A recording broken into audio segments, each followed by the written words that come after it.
Entonces, la semana pasada terminamos con lo de algunos sucesos con la resurrección de Jesús. Y el libro de Juan, en el capítulo 20, termina de una manera bien interesante en el verso 30 y 31. Pero no lo voy a leer todavía, sino lo quiero dejar hasta el final para que ustedes me digan si es consistente con lo que vamos a ver. Y mi primera pregunta de esta mañana es, ¿qué entiende usted por milagros? ¿Qué es un milagro? Es algo sobrenatural. ¿Algo sobrenatural? Deme un ejemplo de un milagro. Ok, ¿eso es bíblico? Algo que va más allá de la sanidad. Ok, sanidad. Ok, un ejemplo que usted considere que es un milagro en cuanto a sanidad. Como Jesús sanó al ciego. Muy bien. Y todos esos también, esos ejemplos son bíblicos. Y el día de hoy, ¿quién puede dar un ejemplo de un milagro? Por ejemplo, la hermana Emma Ujú. fue a México y le diagnosticaron cáncer. Dijo la doctora, tú tienes cáncer. Y ella vino y todo el tiempo que vino se la pasó orando. Estuvo orando aquí. Regresa a México, se vuelve a hacer resonancia y el cáncer ya no estaba. Interesante. ¿Cuánto tiempo pasó? ¿Cuánto se vuelve? ¿Un mes? ¿Un mes? No, el tiempo entre que ella fue al doctor y la oración. Eso pasa como un mes. ¿Cómo un mes? Ok, interesante. Y ese testimonio ella lo dio. Sí. No sé si ella lo dio, Ok. Y la doctora se sorprendió Hmm. que ella hizo los análisis, le dio el diagnóstico y ella vino y se puso una oración. Y cuando regresó a hacer los análisis de vuelta, Wow. había desaparecido. Muy bien. Hace como 10 o 12 años que algo así le diagnosticaron a tu papá, no sé si te acuerdas. No sé cómo se toma, si sanidad o milagro. Prácticamente de ahí, de los primeros exámenes, lo mandaron directo a un especialista, no sé cómo se llama, que va directo a lo del cáncer. Y le dijeron que pues iba en última etapa, pero cuando llegó al doctor hizo exámenes otra vez iguales de todo, y salió 0, no llevaba nada. Claro. O sea, no sé cómo se puede llamar. Claro, interesante. Entonces, dígame si estoy mal y corríjame. Usualmente cuando hablamos de un milagro, hablamos de alguien que ora y, por ejemplo, el ejemplo que dio, que alguien que tiene cáncer ora y pasa tiempo y va al hospital y ya no tiene nada. O tal vez el milagro de que casi chocamos y no nos pasó nada, el carro se destruyó, pero nosotros estamos bien. Eso es usualmente lo que hoy en día uno se refiere con milagro, ¿correcto? Pero ¿qué es lo que dice la Biblia? Claro, entonces usamos la palabra milagro en muchas ocasiones. Estamos de acuerdo en que es un hecho sobrenatural que no se puede explicar, que simplemente se lo atribuimos, en este caso, a Dios. Pero, ¿qué dice la Biblia acerca de milagros? Entonces yo les voy a leer aquí varios pasajes, de hecho son 2 páginas de versos, y yo quiero que si puede ir escribiendo cosas que resalten de esto, porque solo voy resaltando algunas palabras. Entonces, por ejemplo, Mateo 9:6, cuando pasa un milagro, dice Jesús, esto que pasó es para que sepáis, para que sepan. En el verso 22 dice que al instante esta persona quedó sana. Mateo 9:22. En el verso 30 dice que al instante se le abrieron los ojos. Verso 33 dice que las multitudes se maravillaban al ver estas cosas.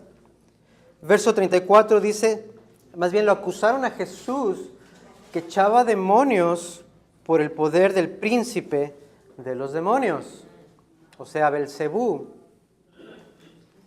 La palabra Belcebú se puede relacionar con estiércol, la traducción. Entonces Jesús hace milagros, la gente le dice, tú haces estos milagros por medio de este Dios. O sea, que le están diciendo que tus milagros son estiércol, de cierta manera. Mateo 12:23 dice que estaban todos asombrados. Entonces vamos rápidamente a Mateo 12, porque quiero leer para que tenga usted una idea de lo que está pasando. Mateo 12:22 en adelante. Y dice así. Entonces le trajeron un endemoniado ciego y mudo y lo sanó. De manera que el mudo hablaba y veía, y todas las multitudes estaban asombradas y decían, ¿acaso no es este el hijo de David? Pero cuando los fariseos lo oyeron, dijeron, este no expulsa a los demonios, sino por Belcebú, el príncipe de los demonios, que es lo que vimos anteriormente. Y Jesús, conociendo lo que pensaban, les dijo, todo reino dividido contra sí mismo es asolado, y toda ciudad o casa dividida contra sí mismo no se mantendrá en pie. Más adelante en el verso 31 dice, pero yo les digo, todo pecado y blasfemia será perdonado a los hombres, pero la blasfemia contra el Espíritu no será perdonada. El pecado imperdonable es la blasfemia contra el Espíritu Santo, y es lo que estaban haciendo estas personas. Le estaban atribuyendo el trabajo del Espíritu Santo a los demonios. Ahora, yo creo que note algo bien interesante. Hoy en día es al revés. En ese tiempo le atribuían a los demonios el trabajo del Espíritu Santo. Hoy, ¿cómo sería? Que le atribuyen al Espíritu Santo el trabajo de los demonios. Y esto lo vemos comúnmente en los televangelistas, lo vemos en las cruzadas que hacen, todas atribuidas al Espíritu Santo, cuando en realidad muchas veces, o en la mayoría de las ocasiones, no es el Espíritu Santo. Mantenga eso en mente. Mateo 15, del 21 al 28, habla acerca de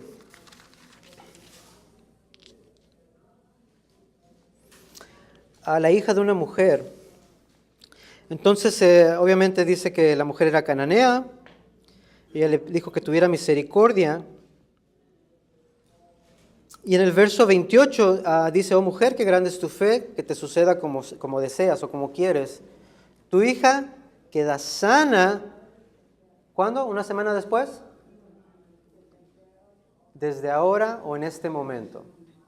Cuando en los que vimos anteriormente de los ciegos, Jesús le abría los ojos una semana después, al instante, en el momento. Y cuando dice, ahora eres sano, en la King James Version, muchas de estas ocasiones dice, you have been made whole.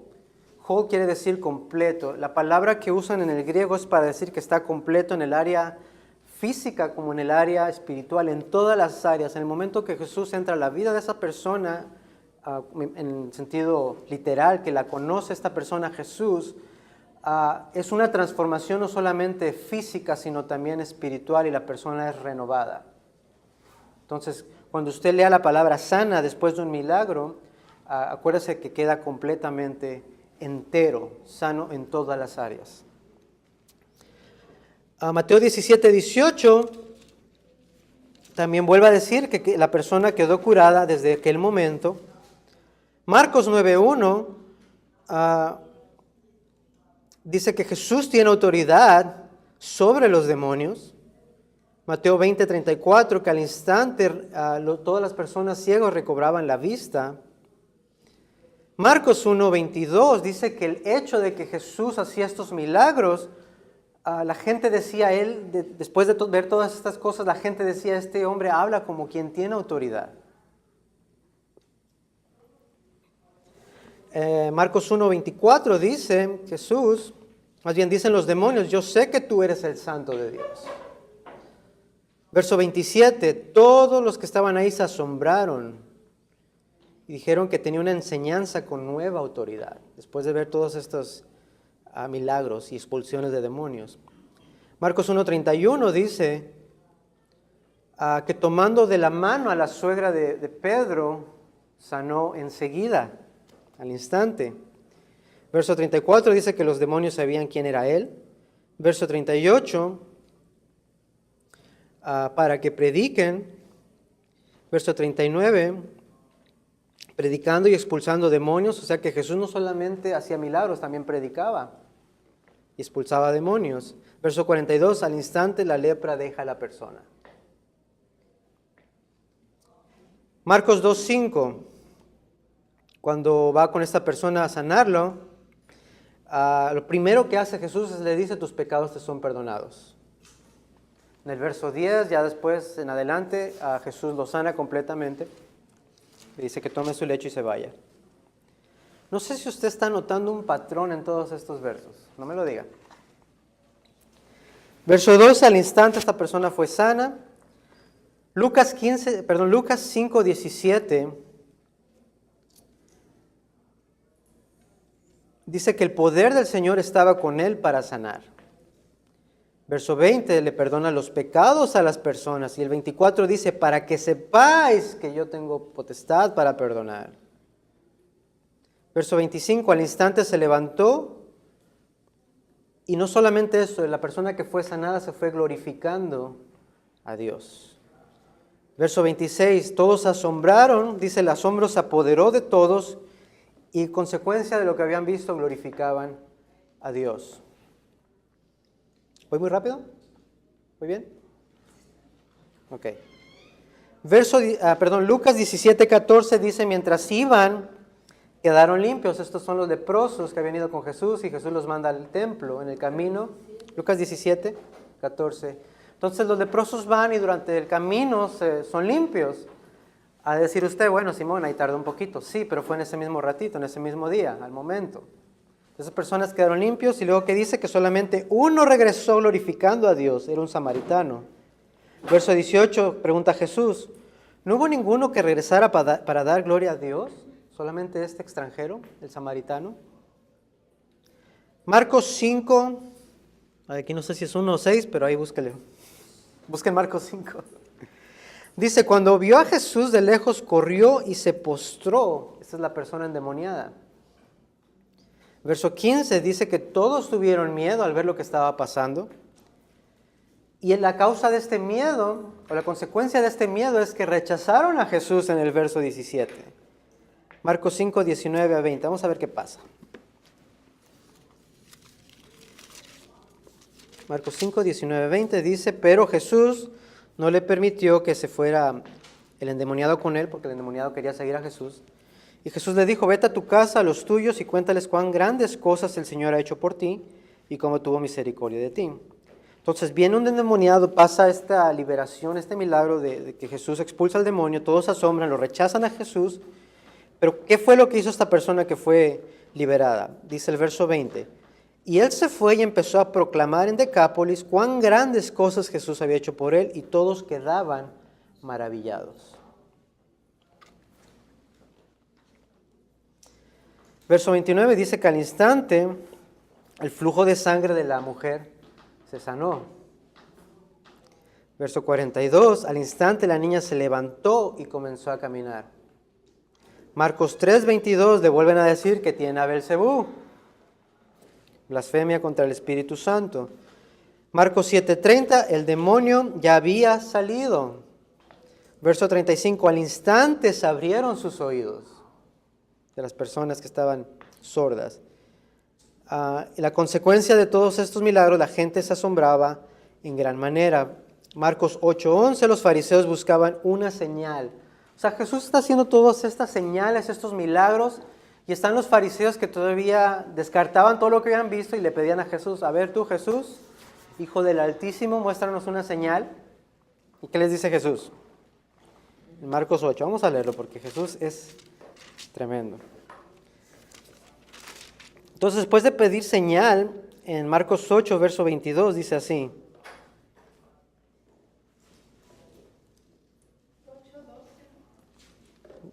A ver, 8.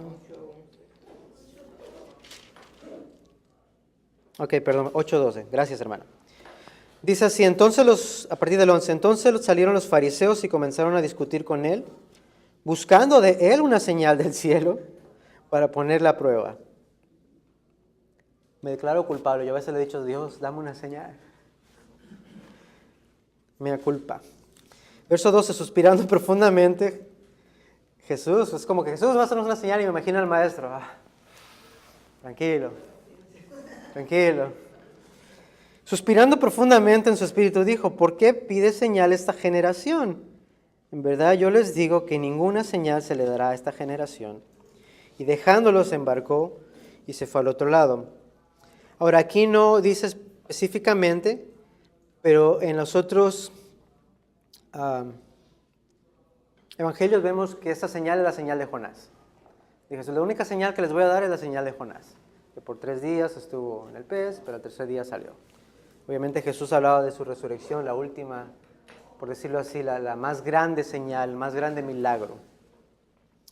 Marcos 10:52, al instante el ciego recobró la vista. Lucas 8:24 dice, él levantándose reprendió al viento y vino la calma. Verso 44 de Lucas 8 dice, al instante cesó el flujo de sangre. Verso 55, la niña se levantó al instante. Lucas 14 del 1 al 6, vamos a leer ese.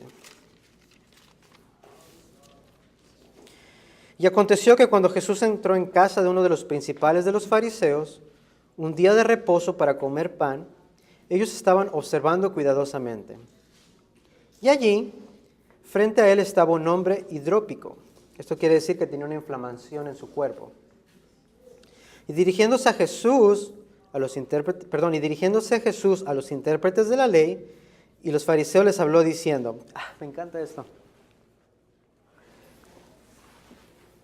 Jesús,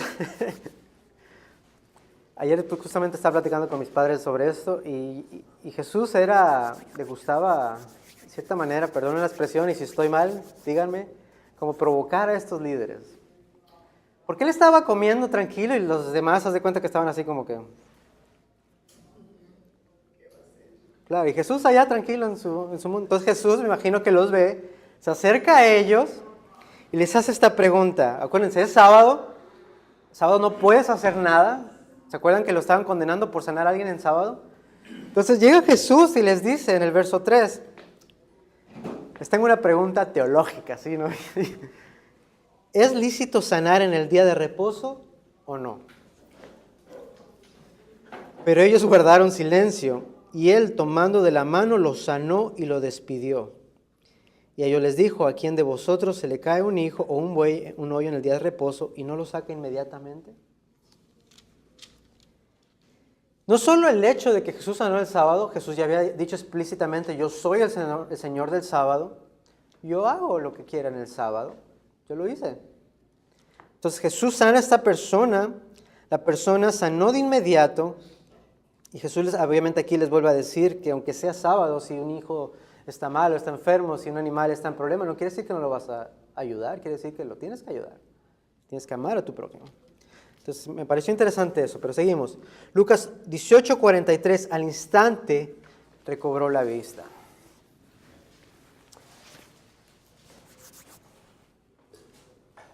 Yo le pregunto, basado en todo lo que hemos leído, ¿cuáles son los propósitos de los milagros en lo que hemos estado viendo en la Biblia? Jesús decía que era para que Dios se glorificara. Muy bien. Perfecto. ¿Alguien más? Creo que era más para la glorificación de Dios que para que nadie creyera, porque la gente se sanaba y algunos regresaban y otros no. La gente veía la sanidad y todavía seguían dudando, echaban la gloria a Satanás. Yo creo que era para la glorificación y para demostrar de que Él era Dios. Ok. Cuando sanó a Lázaro, los discípulos no entendían. ¿Por qué él ya dejado que muriera? Esto tiene que pasar para que Dios se glorifique. No, pues ya saben, no les digo nada. Vámonos. Muy bien, todas esas respuestas muy bien. Cuando sanaban a las personas que estaban enfermas, los que sanaban tenían fe, o Dios lo hacía o Jesucristo lo hacía por enseñarle a las personas que Él tenía poder o algo así. Lo hacía por ambas razones. Jesús les decía a veces, tu fe te ha sanado. En ocasiones la niña estaba muerta, o sea, la niña nunca tuvo fe. Y Jesús la resucitó. A los días de ¿Reposo? que sanó y que solo uno le fue a glorificar, ellos no tenían fe o... Bueno, ahí todos se sanaron. Jesús enfatiza que solamente uno vino a glorificar a Dios por lo que Dios había hecho. Los otros como que, ya soy sano, ya se fueron. Entonces... Nada más uno de todo lo que fue sano, uno fue agradecido y le da gracias a Dios, los demás eran... Claro. Entonces podemos concluir que un milagro no necesariamente va a hacer que una persona acepte a Cristo. No. Entonces... Para que todos los Claro. creer. Muy bien. Exacto, sí, porque muchas veces la persona misma se olvida, Ajá. aunque lo sabe de dentro, pero la gente que vieron creen. Y es que Dios no hace la cosa para una sola persona, yo creo que lo hace global, Claro. para que, tú sabes, se sabe, una vez mirando a otra persona, cree y se convence y se sacude y sale de donde está. Claro. Claro, entonces vamos a ver qué pasa aquí. Yo he puesto 3 propósitos de los milagros. Y el primero que puse es autentificar el mensaje y el mensajero. ¿Qué quiere decir eso? Que el propósito del milagro es para demostrar que el mensajero viene de parte de Dios y para darle autoridad de predicar el mensaje. Eran como una, ¿cómo le diré? Una prueba de autentificación. Y eso aplica hoy en día a personas que pueden... Muy buena pregunta, recuérdame al final porque está muy buena esa pregunta. Entonces, vamos a ver qué dice la Biblia.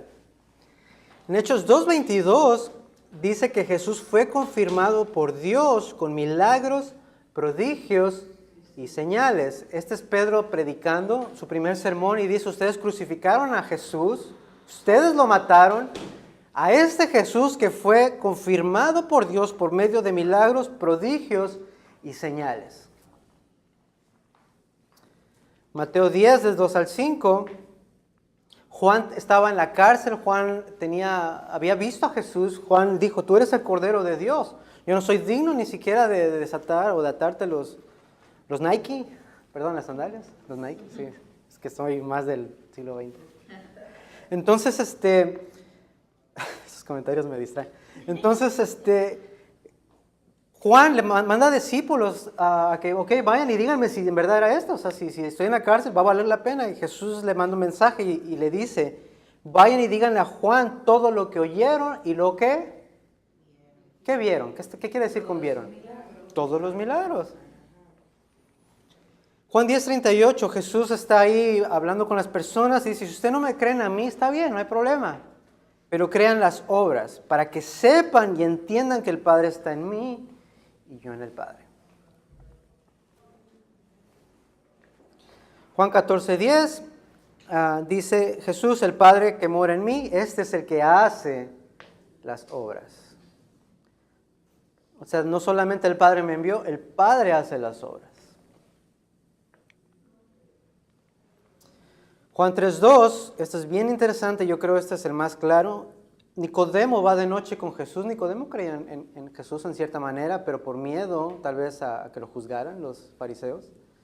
Prefirió irse ahí medio escondido, incluso lo vemos al final, después de la crucifixión, Nicodemo ahí se nombra de repente.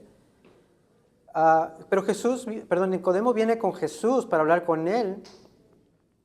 Y Jesús le dice, nosotros, o sea que había más tal vez fariseos que creían en Jesús, pero le dice, nosotros sabemos que vienes de Dios. ¿Por qué? Porque nadie hace las señales, nadie hace los milagros, nadie hace los prodigios que tú haces si Dios no está contigo. Wow. O sea, no sabemos que tú eres Jesús porque tú dices, no, sabemos por las señales que estás haciendo. Esas confirman quién tú eres.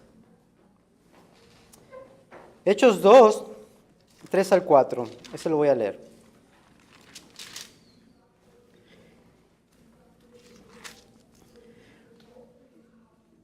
Dice, lo voy a leer desde el 1, Hechos 2 del 1 al 4. Cuando llegó el día de Pentecostés, estaban todos juntos en un mismo lugar. De repente vino del cielo un ruido como el de una ráfaga de viento impetuoso que llenó toda la casa donde estaban sentados. Verso 3. Y se le aparecieron lenguas como de fuego que repartiéndose se posaron sobre cada uno de ellos. Todos fueron llenos del Espíritu Santo y comenzaron a hablar en otras lenguas según el Espíritu les daba la habilidad para expresarse.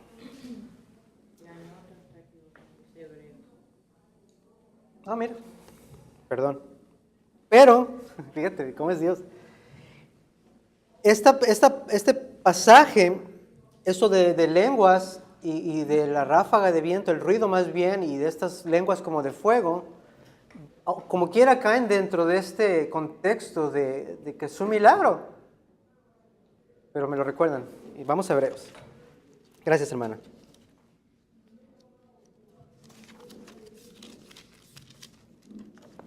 ¿Dónde está Hebreos? Siempre se me pierde Hebreos. Ok, Hebreos. Dice, ¿cómo escaparemos nosotros si descuidamos una salvación tan grande? La cual después que fue anunciada primeramente por medio del Señor, nos fue confirmada por los que oyeron. O sea, lo que hemos escuchado fue anunciada primeramente por Jesús y fue confirmada por sus discípulos. ¿Cómo? Testificando Dios juntamente con ellos por medio de ¿qué? De señales, prodigios y diversos milagros y dones del Espíritu Santo según su propia voluntad.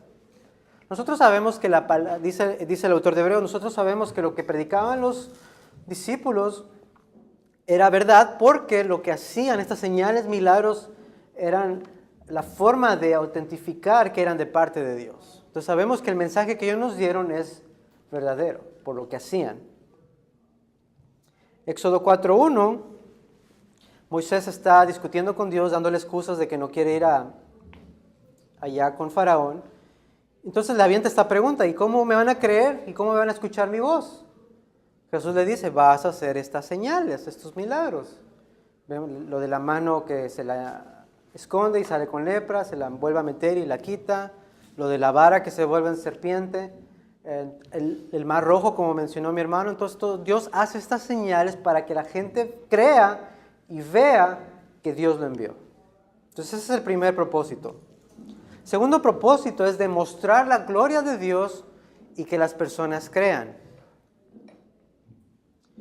Juan 2:11 dice que este es el principio de las señales, de los milagros que hizo Jesús. ¿Y cuál fue la consecuencia? Que los discípulos creyeron. Cuando los discípulos vieron a Jesús resucitado, creyeron. Aunque uno, hermano, que dice que resucitó, pero uno de los que andaba allí dijo de que hasta tenía que verlo para creerlo cuando le dicen que era. Claro, pero creyó. Consecuencia del milagro de la resurrección. Los hermanos de Jesús creyeron. No le creían nada a su propio hermano. ¿Ya lo vieron vivo? Pues sí era en serio, ¿verdad? Juan 9:3 dice, lo que mencionaba mi hermano otra vez, está ciego para que las obras de Dios se manifiesten en él. Juan 11:42 dice, este es Jesús orando por su hermano, oye, te copiaste mi lección, ¿verdad? Me viste todos los puntos. Estaba leyendo un artículo en el internet que dice que si Jesús no hubiera hecho milagros y Dios no se hubiera glorificado a través de los milagros, nadie hubiera creído. O nadie puede haber creído, no es seguro, pero... Claro. O sea, nadie hubiera creído. Sin milagros Claro. no podemos creer porque necesitamos verlo, ¿no? No necesariamente que necesitamos ver para creer. Es usado para que la gente crea, pero no es en todos los casos. Entonces, en este caso en específico, Jesús, como con la samaritana, Jesús tenía que pasar por Samaria solamente para ir a esta mujer. Y la consecuencia de la experiencia transformadora, esta mujer fue y predicó a los demás. Entonces, en este caso, Jesús permite que su amigo se muera. Imagínense, Jesús sabe que él tiene que morir, pero Jesús sigue siendo humano. Jesús llora por su amigo, por la condición de la gente. Estas personas, hasta cuando van a entender, están bien perdidas. Entonces dice, yo he orado todo esto en voz alta para que ellos vean y crean que tú me has enviado. Entonces ese es otro punto para demostrar la gloria de Dios y para que la gente crea. Y el último punto que puse es para proclamar el Evangelio. Después de lo que leímos, le dije que sí iba a funcionar.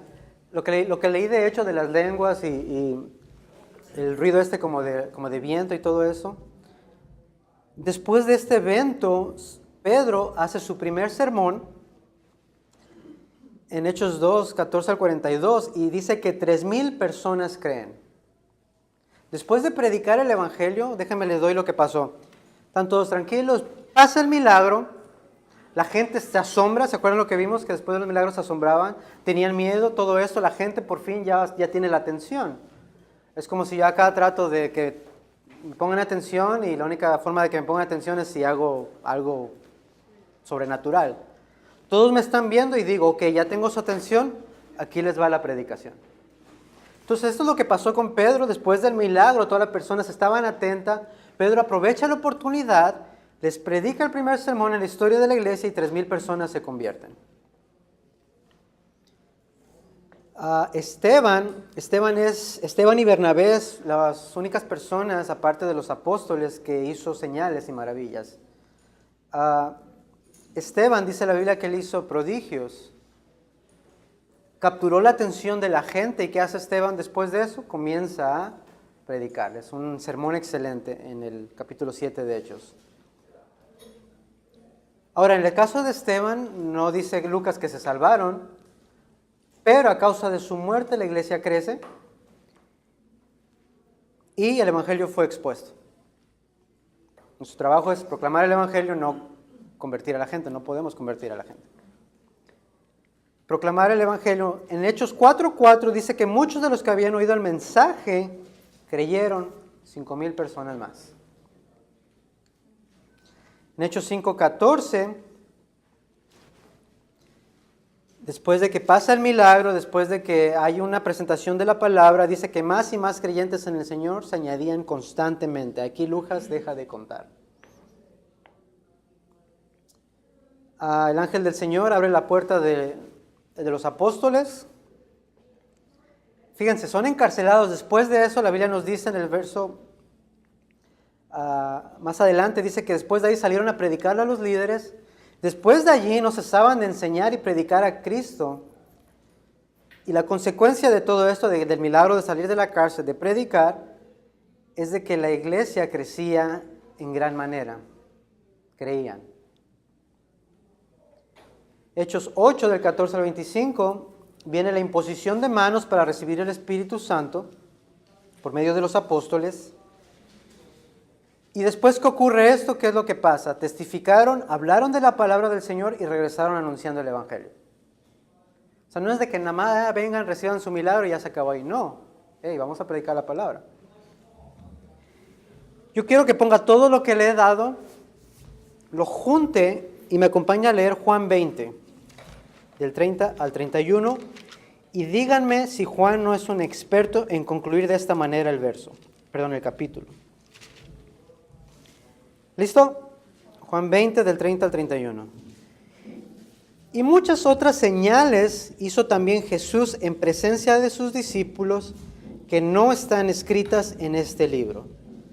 Pero estas, hablando de las señales y milagros y prodigios, se han escrito para que creáis que Jesús es el Cristo, el Hijo de Dios, y que para creer tengas vida en su nombre. ¿Cómo ven? Tremendo, ¿no? Juan solo escribió 7 señales. Y dice, solamente escribí estas poquitas con un solo propósito, no para que se maravillen, no para que digan, oh, wow, Jesús hacía eso, no, para que sepan, para que confirmen que Jesús es el enviado de Dios, que Él es el Cristo, que Él es el Hijo de Dios, y que consecuencia de esto ustedes crean en su nombre, y a consecuencia de creer, como dice Juan 3:16, es que tengan vida eterna. Por eso, Jesús, los discípulos, hicieron milagros, para confirmar que ellos venían de parte de Dios, para que la gente creyera, para predicar el Evangelio, para glorificar a Dios. ¿Preguntas? La pregunta que si esos milagros, si los milagros que vemos hoy tienen el mismo valor por la misma razón, porque yo tengo una experiencia acerca de eso. Yo vine para acá de niña, pero gente que venían ya cuando ya yo estaba casado, decían que en Cuba estaban pasando milagros que no tenían sentido, como que la gente en las iglesias venían a orar y les sanaban las caries. Lo que pasa es que hay que saber que todo eso es casi imposible para el Sí. Llega un turista, le sacan las caries, lo operan, pero la gente del pueblo tiene trabajo, conseguir que sus caries sean reparadas. Entonces venían, oraban y la gente se le arreglaba todas las caries de la boca. Y parecía que no tenía sentido. Entonces el gobierno mandó a la policía secreta para que vieran lo que estaba pasando y que era el truco que se traían esa gente porque las iglesias se estaban llenando. Y entonces cada que hay un movimiento de eso es una contrarrevolución. Mandaron a la policía secreta, se les paraba delante al que estaba sanando y al sanado y ellos terminaron saliendo y creyendo. Entonces, me parece que estamos repitiendo la historia. Claro. Ahora, hay algo que me gustaría resaltar, y son 2 puntos. Bueno, tal vez 3 o 4, a ver si se ve 3 o 4. El primero, el hecho de que la gente crea después de un milagro no garantiza que es una conversión genuina. Por ejemplo, Simón el mago dice que estaba detrás de Felipe porque Felipe estaba haciendo señales. Y Simón el mago, como era mago, de hecho se hacía llamar como el más grande que había en ese tiempo. Entonces, él le gustaba toda esa de magia y todas esas cosas. Y viene alguien que sí hace cosas sobrenaturales. Dije, no, pues que me enseñe, ¿verdad? Bueno, la cosa es que después de ver todos estos milagros y señales, dice la Biblia que él creyó y se bautizó. Entonces los apóstoles dicen, ok, estamos escuchando que pasan muchas cosas allá, que el evangelio está siendo recibido, vamos a ver qué está pasando. Van los apóstoles, ahí les imparten el Espíritu Santo a las personas. Ahora, esto de la impartición del Espíritu Santo es parte de lo que vimos en Pentecostés, o de lo que vamos a ver en Pentecostés, que es para el establecimiento de la iglesia, para autentificar que ellos son enviados de Dios. Por eso impartieron el Espíritu Santo, por eso las personas todavía no lo habían recibido. Pero Simón, no yo, el otro, se pone y dice, oh, wow, yo quiero de eso. ¿Cuánto me va a salir? ¿Cómo le hago para obtener eso? ¿Qué dice Pedro? No, estás loco. Una cachetada. ¿Y qué le dice al final Pedro? Necesitas arrepentirte porque veo que tu corazón está entenebrecido. Ahora, si Simón hubiera sido convertido genuinamente a Jesús, Simón hubiera dicho, Señor, perdóname, pequé contra ti. ¿Qué dice Simón? Perdón, pues ora por mí para que no me pase nada.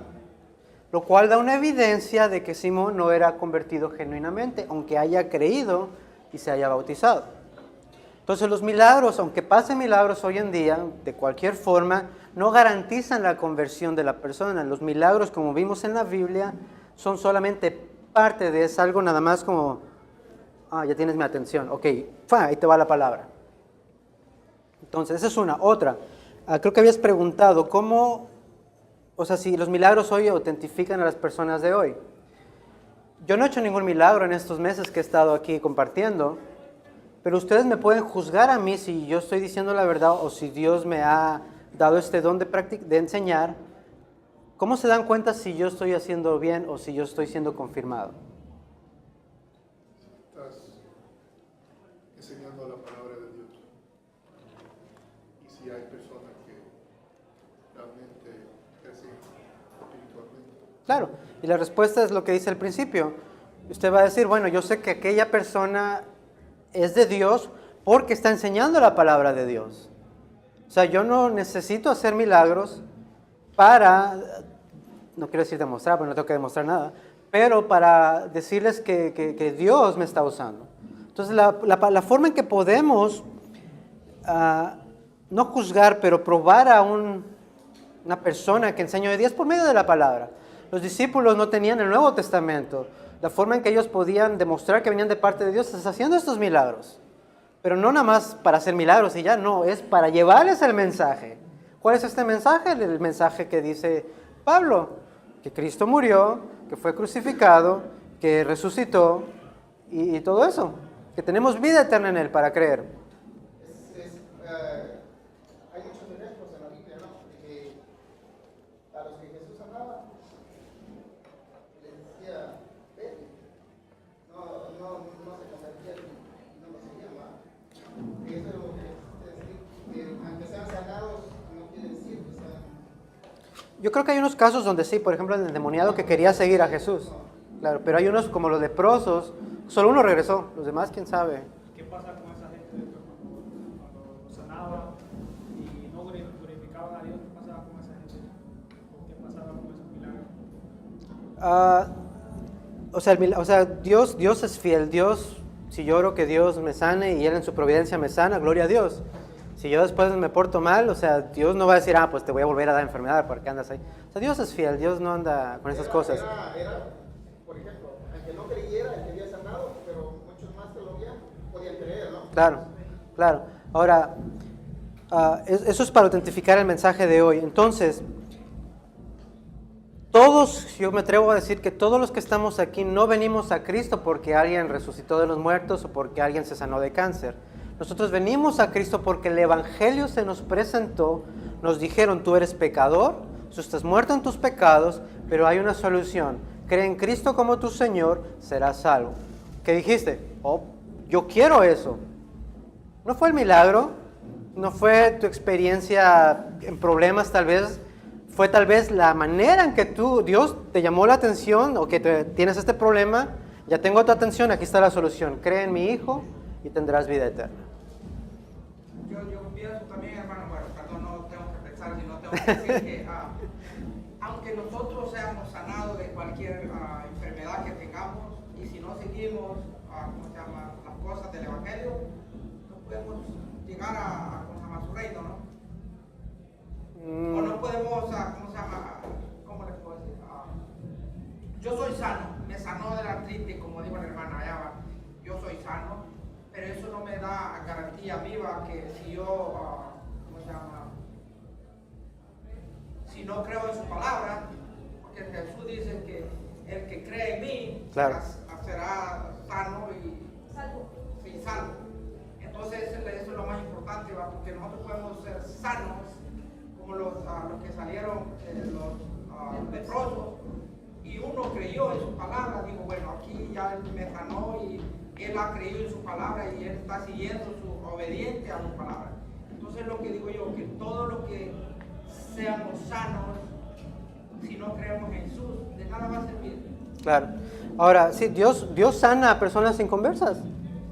Sí. ¿Cómo? Por medio de la ciencia, por medio de Herbalife, de Essential Oils. Dios puede usar cualquier medio para sanar a las personas. Dios puede sanar a las personas por medio de un Advil. Te quitas de la cabeza. Entonces Dios nos da todas estas cosas para usarlas.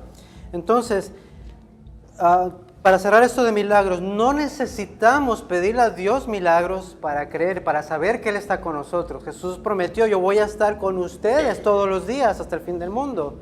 Si ustedes están conmigo, no nada más estoy yo, está el Padre, está el Espíritu Santo y estoy yo, Jesús. Tenemos la Trinidad habita en nosotros. No necesitamos esas señales. Simón, ¿cómo sé si estoy en el camino? Aquí está la respuesta. Aquí podemos hallar la respuesta a cualquier cosa. Un día platicando con Melody, me dice, papá, tengo un problema en la escuela, ¿qué hago? No sé, vamos a ver qué dice la Biblia. Ya le expliqué, ok. Wow, todo está en la Biblia. Pues sí, todo está en la Biblia. Nuestras respuestas están aquí. No necesitamos ir con alguien que Dios le dé revelaciones o que se ponga un título que es más grande que otras personas. No. La única diferencia entre un maestro, un pastor, un evangelista y una persona que tal vez nada más asiste a la iglesia es que el maestro, el pastor y el evangelista, Dios le ha dado un don a esa persona para enseñar. No quiere decir que la otra persona no tiene don. Tal vez su otro don es traer a las personas. Tal vez su don es predicar, no en el sentido de sacar la Biblia, pero tal vez con su ejemplo, tal vez haciendo cualquier cosa, tal vez vendiendo productos y de repente le muestra el evangelio. Todos somos iguales delante de Dios, todos tenemos la unción del Santo. Yo no soy más que nadie de todos ustedes. ¿Qué dice Pablo? ¿Quién es Apolo? ¿Quién es Pablo? Nadie, solamente nosotros sembramos la semilla, Dios es el que continúa la obra. De hecho dice la Biblia, aquel que comenzó la obra en mí, la va a terminar. Todos los que creen en mí no van a padecer. Todos los que el Padre me dio, no voy a perder ninguno. Están en mi mano y aparte están en mano de mi Padre. Y nadie los puede separar del amor de Dios, ni angustia, ni tribulación, ni nada. Nadie nos puede separar del amor de Dios. Todos estamos seguros en Cristo. Entonces no necesitamos revelaciones extra. No necesitamos ver milagros. Podemos orar para decirle a Dios, Señor, sáname. Pero si no es la voluntad de Dios, no te va a sanar. Sin embargo, nosotros hay que glorificar a Dios aún en medio de los problemas, que fue lo que hizo Job. Los demonios no pueden actuar por sí solos, necesitan el permiso de Dios. Entonces, no importa la situación, puedes orar que Dios haga un milagro, pero al igual depende de la voluntad de Dios. Lo importante es esto, recordar que no se trata de nosotros, se trata de aquel que dio su vida para que nosotros podamos tener vida eterna. Eso no quiere decir que no sigamos pidiendo milagros de sanidad. Ahora, No quiere decir que el mismo poder que existía entonces, porque Dios es constante, Él puede hacer eso ahora. Él puede, Quiere decir sí. que no. No, yo por ejemplo, una vez una persona se me acercó y pidió oración, pidiendo así un milagro. Obviamente, yo no les llamo milagros a lo que comúnmente las personas le llaman milagros, yo le llamo providencia de Dios. Milagros para mí es como los que hemos estado viendo, que son instantáneos. Señor, sánalo, quedó libre. Entonces, permíteme. Entonces, para mí, un milagro es como la Biblia lo describe. En mi definición, en base de lo que me enseña la Biblia. Yo puedo orar por esta persona y decirle, Señor, traigo la vida de esta persona. Te pido, Señor, que si no te conoce, que venga a tus pies. Transfórmala, llena su vida, dale paz, dale tranquilidad, bendícela, pero sobre todo que se haga tu voluntad en su vida. Si tu voluntad es que ella se sane o que aquella persona se sane, gloria a Dios, hazlo como tú quieras. Pero si no, o si no es el momento, que ella pueda aprender a amarte en medio de esa situación. Que tu nombre sea glorificado, que tu hijo sea glorificado. Porque se trata de ti y no de nosotros. Entonces esa sería mi oración. No quiere decir que no creo en milagros. Yo creo que Dios actúa sobrenaturalmente. El hecho de que una persona venga a Cristo, eso es un milagro. Una persona que fumaba deja de fumar de un día para otro cuando aceptó a Cristo. Una persona que era mujeriega deja de adulterar porque conoció a Cristo. Entonces yo creo que Dios puede obrar, pero no es necesario para que yo crea. No es necesario para atraer personas, por decirlo así. Entonces esa es mi posición en cuanto a eso. Dice en Juan 5:6, dice, cuando Jesús vio el paralítico acostado, dice, cuando Jesús vio acostado, supo que llevaba ya mucho tiempo, así le dijo, ¿quieres ser sano? Le preguntó. Dice, Señor, le respondió el enfermo, no tengo quien me meta en el estanque cuando se agita el agua, y entre tanto que yo voy, otro desciende antes que yo. Jesús le dijo, levántate y toma tu lecho y vete. Pero ahí enseña que no todos los que él sanaba lo seguían. Claro. Levanta tu lecho y vete. O sea, no quiere decir que todos los que Jesús sana lo van Claro, a seguir, ¿no? claro, sí. Ese es el punto que Sí. estamos haciendo. Sí. Ahora recuerden, ¿se acuerdan todos los puntos que dije del trabajo del Espíritu Santo? Él va a convencer al mundo de pecado, de justicia y de juicio. El trabajo del Espíritu Santo es convencer a las personas para recibir el Evangelio, para ser salvas y hacer ese cambio espectacular en su vida. Nosotros solamente predicamos la palabra.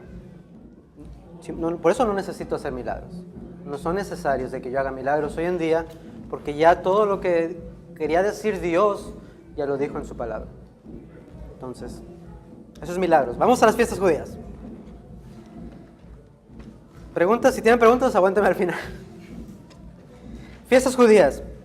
Vamos a estar viendo 3 fiestas judías y voy a ver si me da tiempo porque esto es para entrar a Pentecostés. Pentecostés es muy importante y es muy relacionado con eso de los milagros. Pero yo quiero que lo veamos desde una perspectiva judía para entenderlo. La primera fiesta judía es la fiesta de Pascua.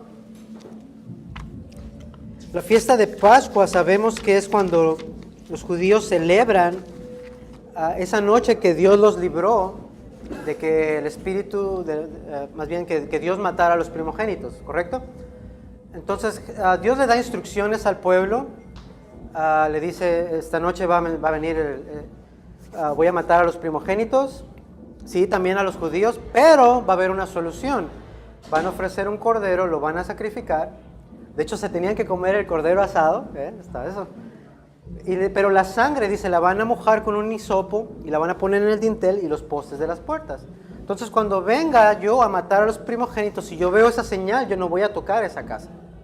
Entonces, básicamente eso se trata. La Pascua, que también se le conoce como el Pesaj, que quiere pasar encima de, o Passover en inglés. Entonces, básicamente eso es lo que pasaba en la fiesta de la Pascua.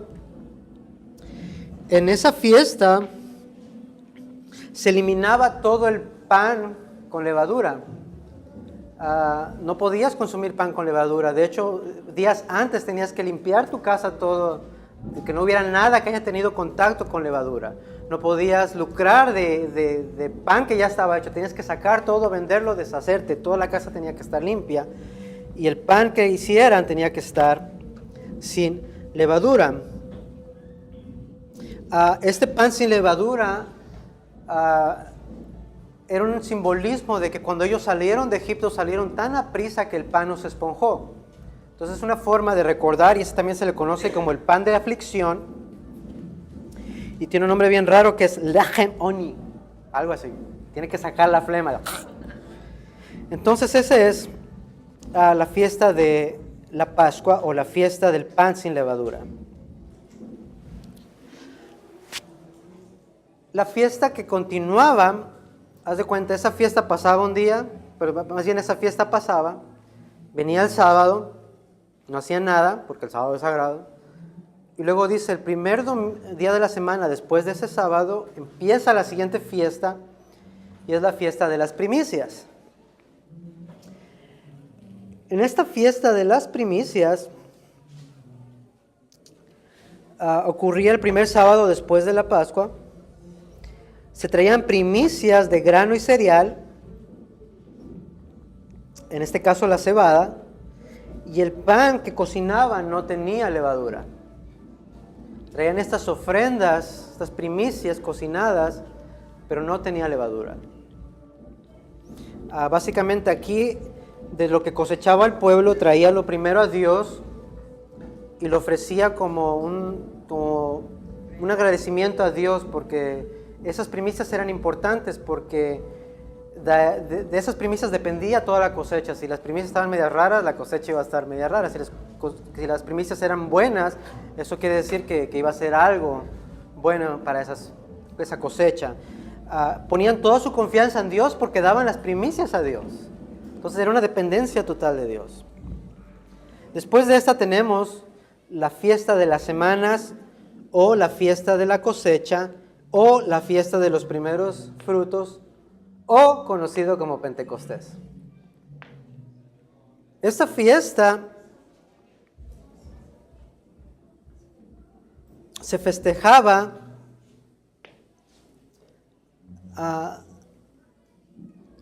desde el momento de, déjame ver, a partir de ahí, de las fiestas anteriores, comenzaba esta fiesta por 7 semanas, que son 49 días. En esta fiesta se celebraba como tradición la entrega de la Torá al día 50. Pero esta fiesta de Pentecostés tenía algo bien interesante. Cuando la gente traía las primicias de lo que cocinaban, estas primicias sí tenían levadura, eran de trigo. Y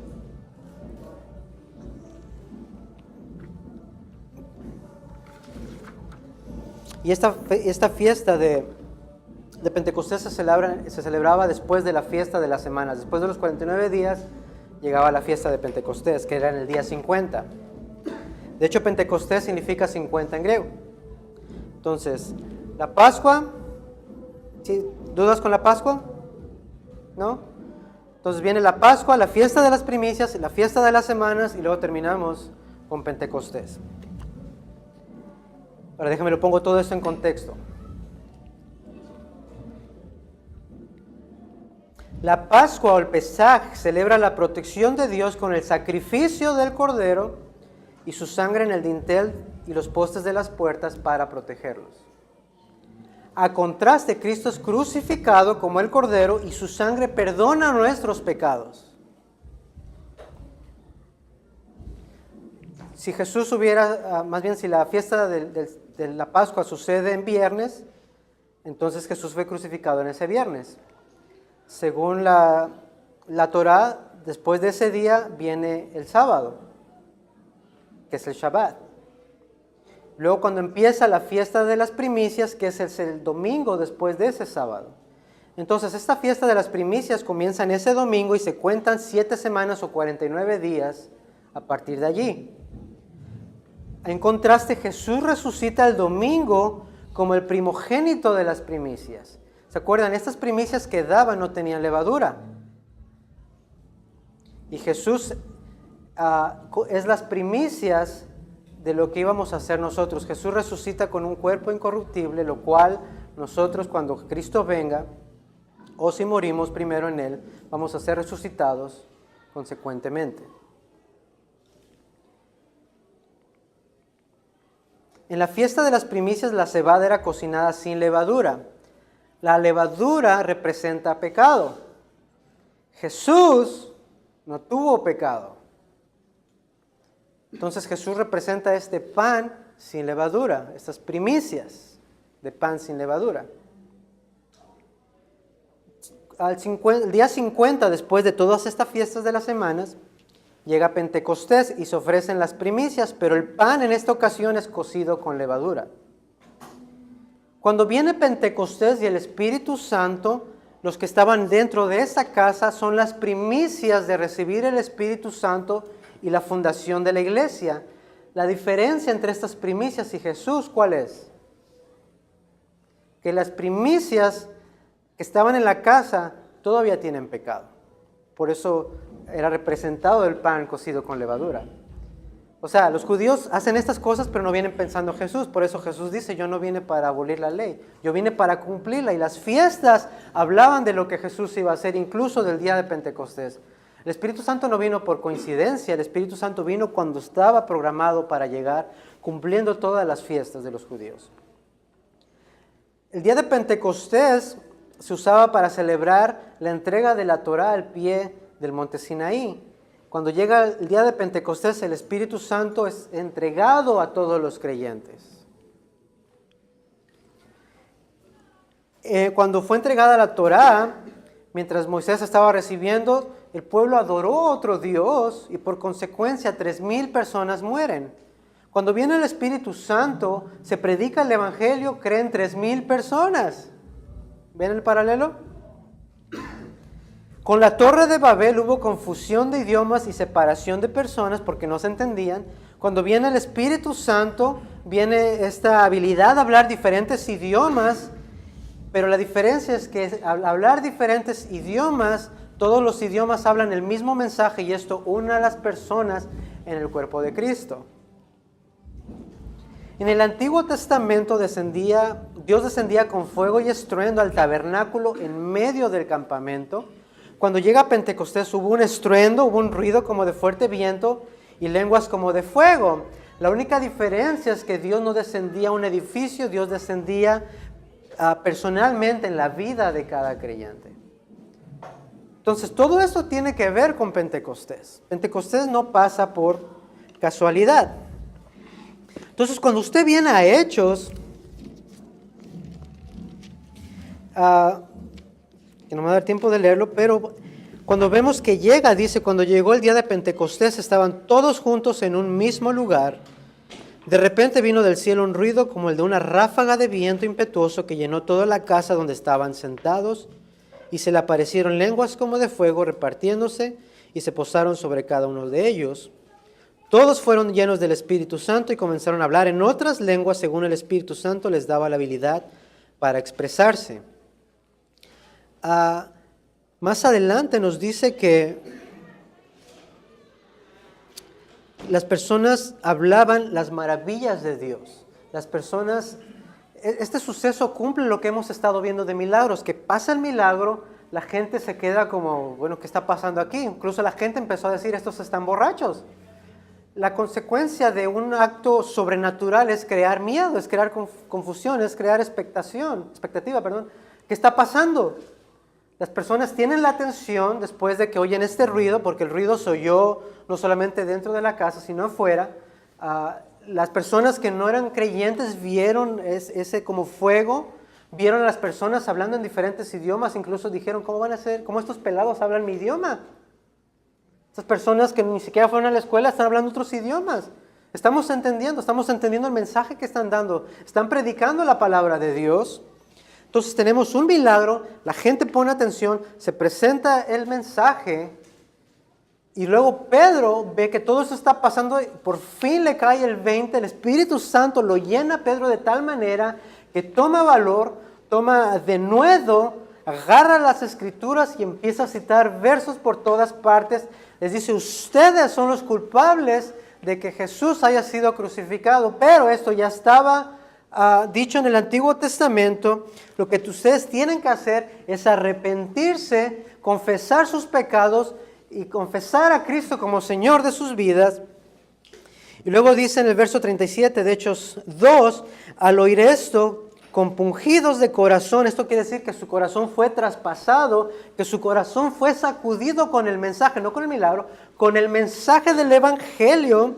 Y le dijeron a Pedro y a los demás apóstoles, hermanos, ¿qué vamos a hacer? Les dice Pedro, arrepentíos y bautizados cada uno de vosotros en el nombre de Jesucristo para perdón de pecados y recibiréis el don del Espíritu Santo. Este don que viene a hacerlos parte de la familia de Cristo, que viene a dotarlos con dones para que hagan lo mismo, para que prediquen el Evangelio, que los sella, que les recuerda que son hijos de Dios, que los va a convencer de pecado, de justicia, de juicio, que los va a ayudar a glorificar a Cristo, que los va a ayudar a testificar de Cristo, que los va a ayudar a hacer todas estas cosas que sin el Espíritu Santo no pudieran hacer. No quiere decir que van a hacer milagros y señales, quiere decir que ustedes van a predicar el Evangelio, ustedes van a ser ejemplo para los demás, ustedes van a ser luz, van a ser sal en un mundo que está en oscuridad.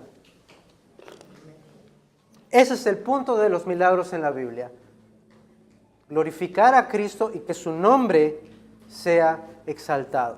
No es para que la gente, Simón hace milagros, vamos a su campaña. No, yo no soy nadie. Siempre es Cristo. Entonces el Espíritu Santo tiene una labor genial. Y yo quiero mostrarles este pequeño video, ya para irnos de unos 5 minutos. Y es sobre el Espíritu Santo, lo de Pedro, eso nos vamos a tener que ver en otra ocasión. Ahora, estuve revisando sobre este video. Hay una palabra que no me gusta y es que se refieren al Espíritu Santo como una energía transformadora. No quiere decir que consideran al Espíritu Santo como los testigos de Jehová. No, ellos creen que el Espíritu Santo es una persona. Personalmente, simplemente no me gustó esa expresión, pero el video está muy bueno. Al igual, si alguien necesita que clarifiquemos algo, lo vemos al final. Si alguna vez has escuchado la frase el Espíritu Santo y quieres saber lo que significa, ¿por dónde tú empiezas?